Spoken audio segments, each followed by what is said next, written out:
Now, number 4, we have colour, and this is highly subjective and of course very personal, but also the side of painting that can be so exciting and also so emotive. So an artist friend of mine once told me to quote, "Tonal values do the hard work, colour gets the glory," and this is so true.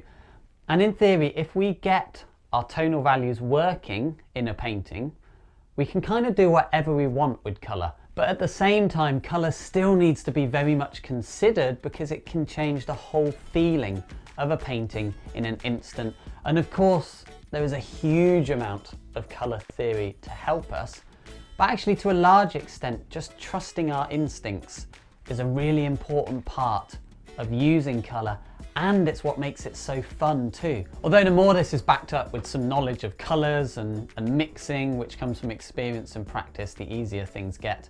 However, I genuinely believe whatever our experience level, actually we can all be already an authority on colour. For example, we don't ever have to have picked up a paintbrush to know what colours we like, or even what combinations of colours we like. We don't need any painting experience to look at a colour and say whether we like it or not, very simply, or to even think, yeah, it's close to what I like, but maybe I'd like it to be a bit more orangey, a bit weaker, a bit stronger.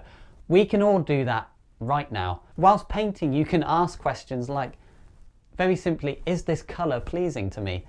Or does it feel too warm or too cool or too orangey?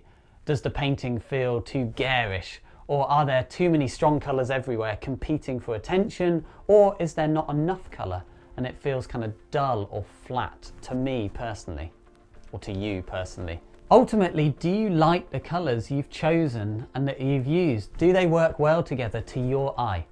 So although colour theory and mixing can appear complex, actually ultimately it boils down to these questions as to whether you, as the painter, like the colours and they work for you, because actually nobody else's opinion really matters. But because colour is so powerful in a painting, having it as a consideration is really important, even if that consideration is just for you.